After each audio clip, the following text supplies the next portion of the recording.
अस्सलाम वालेकुम, कैसे हैं आप सब? मुझे उम्मीद है ठीक-ठाक होंगे और खैरियत से होंगे। अल्लाह पाक आपको खुश खुर्रम और आबाद रखे। आज आपके लिए लेकर आई हूँ जनाब एक बहुत ही ज़बरदस्त, परफ़ेक्ट और नो फ़ेल गुलाब जामुनों की रेसिपी, जो कि बहुत ही ज़्यादा कम ख़र्च में आप घर में तैयार कर सकते हैं। सिर्फ़ और सिर्फ़ 1 कप सूजी के साथ आप बहुत आसानी के साथ 2 किलो गुलाब जामुन घर पर ही तैयार कर सकते हैं। बहुत ही कम बजट में, बहुत ही कम ख़र्च में, बहुत ही कम सामान के साथ। और आप यकीन जानें कि जब पहली ही दफ़ा में आप इंशाल्लाह ताला ये गुलाब जामुन बनाएँगे तो बिल्कुल परफ़ेक्ट बनेगी। आप हैरान रह जाएँगे कि ना इसमें पाउडर मिल्क है और ना खोया, और ये इतनी अच्छी कैसे बनी है। तो चलें इसको बनाना शुरू करते हैं। बिस्मिल्लाहिर्रहमानिर्रहीम। सबसे पहले मैंने एक पैन ले लिया है और उसमें मैं 1 टेबल स्पून डाल रही हूँ घी। आप देसी घी भी ले सकते हैं और नॉर्मल जो बनास्पति घी होता है वो भी ले सकते हैं। देसी घी से और उसमें थोड़ा-सा जायक़े का फ़र्क होगा, लेकिन परफ़ेक्ट बनेंगी दोनों से ही। अब इसमें हम शामिल करेंगे 2 कप दूध। कोई भी मेजरिंग कप आप अपने घर का ले सकते हैं, उससे आप 2 कप दूध डाल दीजिए। अच्छा, दूध अगर पहले से उबला हुआ हो तो उसको दोबारा बॉयल करने की ज़रूरत नहीं है, जैसे कि मेरा उबला हुआ था।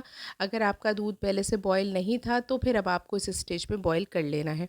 लेकिन अगर बॉयल हुआ हुआ हो पहले से, तो फिर अब आप डायरेक्ट इसमें सूजी शामिल करेंगे। 1 कप मैंने इसमें शामिल की है सूजी, लेकिन मैं सारी की सारी सूजी एक साथ नहीं डालूँगी। मैंने बारीक वाली सूजी 1 कप ली है और मैं थोड़ी-थोड़ी करके दूध में शामिल करूँगी। 2 से 3 दफ़ा मैं आपको ये सूजी इस दूध में शामिल करनी है। यहाँ पर एक बहुत इम्पॉर्टेंट टिप आपको देती चलूँ कि जो चूल्हे की आँच है आपकी, वो बिल्कुल लो होनी चाहिए। एक दफ़ा दूध गर्म हो जाए, उसके बाद चूल्हे की आँच को बिल्कुल लो कर दीजिए और उसके बाद सूजी डालना शुरू कीजिए, क्योंकि अगर आपने तेज़ आँच पे सूजी डाली तो वो एकदम से फूल जाएगी और उसमें गुठलियाँ बन जाएँगी। तो आप, क्योंकि लो फ्लेम पे चूल्हा होगा और आप आहिस्ता-आहिस्ता सूजी डालेंगे, तो फिर इंशाल्लाह उसमें गुठलियाँ नहीं बनेंगी और आप इस तरह से मुस्तकिल चम्मच को चलाते रहिएगा, जैसे कि मैं चला रही हूँ। और अगर कहीं मुझे महसूस हो रहा है कि हल्की सी गुठली बन गई है, तो मैं उसे साथ-साथ चम्मच से तोड़ती जा रही हूँ। आप देखेंगे 2 से 3 मिनट ही आप इसको भूनेंगे तो आपकी जो सूजी है वो गाढ़ी होनी शुरू हो गई, और ये देखिए इस तरह से सूजी जो है वो पैन को छोड़ना शुरू कर देगी और आप देखेंगे कि जैसे एक डो तैयार होता है ना, बिल्कुल उस तरह से एक डो बनने लगेगा और इसका मॉइस्चर जो है वो भी ख़त्म होने लगेगा और थोड़ी-सी आपको ड्राई ड्राई सी फ़ील होने लगेगी। बस इस स्टेज पे जब आपको लगे कि ये सूजी आपकी बहुत अच्छी सी भुन चुकी है और इसका डो जो है वो तैयार हो गया है और ये पैन को भी छोड़ रही है और अलहदा हो रही है, तो इस तरह से थोड़ा-सा आप इसको मैश करेंगे और उसके बाद आपको इसको पैन से निकाल लेना है। लेकिन चेक कर लीजिएगा कि मॉइस्चर इसका अच्छी तरह से ख़त्म हो गया हो और ये बिल्कुल इस तरह से इकट्ठी होनी शुरू हो जाए। उसके बाद हम इसको एक प्लेट में निकाल लेंगे और हम इसको थोड़ी देर के लिए रूम टेम्परेचर पे रख देंगे, क्योंकि अभी ये बहुत ज़्यादा गर्म है। अगर अब हम हाथ लगाएँगे और इसके गुलाब जामुन बनाने की कोशिश करेंगे तो हाथ जल सकते हैं। तो बस थोड़ी देर के लिए इसको रूम टेम्परेचर पे रखते हैं, जब तक अपना शीरा रेडी कर लेते हैं। मैंने चूल्हे पर एक पैन रख दिया है और उसमें मैं शामिल कर रही हूँ 1 कप पानी और उसके हिसाब से ही आपको डालना है 1 कप चीनी। अच्छा, यहाँ पे जो हम गुलाब जामुन का शीरा तैयार करते हैं ना, वो बहुत 1 तार या 2 तार की चाशनी नहीं होती है। अब इसमें मैंने 4 इलायचियाँ डाल दी और उनके मुँह जो हैं वो खोल दिए थे और अच्छे से कलर को डेवलप करने के लिए मैं यहाँ थोड़ा-सा ज़र्दे का रंग या फूड कलर इस्तेमाल कर रही हूँ। मुझे अच्छा लगता है, अगर आप पसंद ना करते हो तो आप ना डालिएगा। लेकिन इससे गुलाब जामुन बिल्कुल बाज़ार जैसी गुलाब जामुन लगती है। अब इसको हमें पका लेना है और इसको इतना पकाना है कि हमारी जो चीनी है ना, वो सारी की सारी डिज़ोल्व हो जाए और शीरा हल्का-सा गाढ़ा हो जाए। बहुत ज़्यादा गाढ़ा शीरा या 1 तार की या 2 तार की चाशनी हमें बिल्कुल भी नहीं बनानी है, क्योंकि इसमें गुलाब जामुन जो है हम डालेंगे, डिप करेंगे और उनको शीरे को अब्ज़ॉर्ब करना है। तो ये शीरा अच्छा होगा अगर बहुत ज़्यादा गाढ़ा नहीं होगा तो।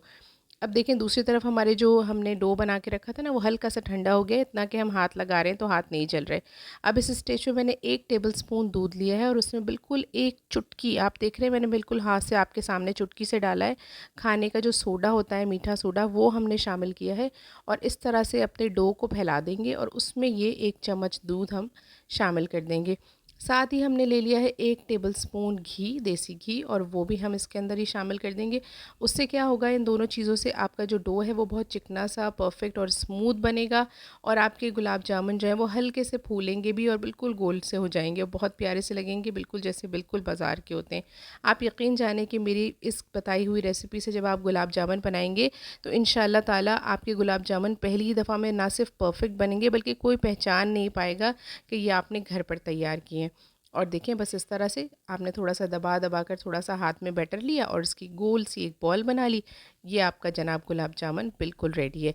इसी तरह से मैंने सारे तैयार कर लिए और ये देखें माशाल्लाह से कितने अच्छे खूबसूरत से गुलाब जामुन बने। आपको इनको इतना प्रेस करके बनाना है कि इसमें कोई क्रैक नहीं रहना चाहिए। हल्का-फुल्का हो तो कोई बात नहीं, लेकिन बड़ा क्रैक होगा तो गुलाब जामुन जहाँ क्रैक होगा वहाँ से फट जाएगी। दूसरी तरफ मैंने तेल को गर्म होने के लिए रख दिया था। कुकिंग ऑयल है ये नॉर्मल, आप चाहें तो घी में भी फ्राई कर सकते हैं। उसके बाद जब थोड़ा सा ऑयल गर्म हो जाएगा, तेज़ गर्म नहीं कीजिएगा, तब ये जो हमने गुलाब जामुनों की बॉल्स बना के रखी थी वो इसमें डाल देंगे और अब इनको हमें फ्राई करना है। अच्छा, इसको फ्राई करने का ट्रिक ये है कि आपको इसमें मुस्तकिल चम्मच जो है वो हल्के हाथ से चलाते जाना है, क्योंकि अगर आपने एक तरफ से जो है वो पड़े रहने दी गुलाब जामुन तो वो कहीं से कलर डार्क हो जाएगा, कहीं से लाइट हो जाएगा और कहीं कलर आएगा ही नहीं। तो आपको इनको थोड़ी थोड़ी देर पे हिलाते रहना है, जिससे ये ऊपर नीचे होती रहेंगी और इनका एक जैसा कलर बिल्कुल ऊपर नीचे सब जगह से आएगा। तो पहले थोड़ी देर मैं इसको ऐसे ही छोड़ देती हूँ। उसके बाद कोई भी चम्मच ले लीजिए, कोई भी कांटा ले लीजिए या कोई लाइट वेट स्पैचुला ले लीजिए और उसकी मदद से हल्के हाथ से, बिल्कुल हल्के हाथ से आपको इनको ऊपर नीचे मुस्तकिल करते रहना है। और ये देखें माशाल्लाह से कितनी अच्छी फ्राई हुई हैं और सब तरफ से बिल्कुल एक जैसा कलर आ गया है। इनको मैं मुस्तकिल पलटती रही थी और तकरीबन 3 से 4 मिनट लगे थे मुझे। और ये देखें माशाल्लाह से कितनी ज़बरदस्त गुलाब जामुनें जो थी वो हमारी बनकर रेडी हो गई थी। आप देख रहे हैं ना ये फटी हैं ना ये ख़राब हुई हैं, बस थोड़ी सी टिप्स और ट्रिक्स हैं। अच्छा, और इन तमाम गुलाब जामुनों को मैं गरम गरम ही डाल दूँगी शीरे में, और शीरा भी जो है वो आपका थोड़ा सा गर्म होना चाहिए, ठंडे शीरे में आप नहीं डालेंगे। और ये देखें गुलाब जामुनें मैंने आधे घंटे तक पड़े रहने दी थी शीरे में, उसके बाद निकाल ली थी। ऊपर से भी थोड़ा सा शीरा स्प्रेड किया और ठीक ये नहीं है देखिए गुलाब जनाब जामुन है। माशाल्लाह से देख रहे हैं आप कि जब मैंने इनको तोड़ा है तो ये बिल्कुल घुल रही हैं और अंदर तक मुझसे देख रहे हैं खाना आप ही नहीं कुक हुई आता हुई हैं, यार ना ये। कोई गुठली है ना ही कोई बीच में सख्ती है, कुछ भी नहीं है। बहुत ही परफेक्ट गुलाब जामुन बनकर रेडी हुई है और बिल्कुल नहीं कोई कह पाएगा खुश या रहिएगा पहचान खाना। पाएगा कि आपने इनको सूजी से बनाया है। तो रेसिपी अच्छी लग रही हो तो फैमिली और फ्रेंड्स के साथ ज़रूर शेयर कीजिएगा। मेरे चैनल पर पहली सीमेंट बार आए हैं तो सब्सक्राइब किए बगैर बिल्कुल भी नहीं जाइएगा। ये हमारी मेहनत और हमारी हौसला अफ़ज़ाई होती है अगर आप हमारे चैनल को सब्सक्राइब करते हैं तो। और जनाब अपना बहुत ज़्यादा ख़्याल रखिएगा। रेसिपी बनाएं तो मुझे कमेंट करके ज़रूर बताइएगा कि ये रेसिपी कैसी बनकर तैयार हुई। दुआओं में याद रखिएगा। मिलते हैं नई वीडियो में नई मज़ेदार सी लो बजट रेसिपी के साथ। अल्लाह हाफ़िज़।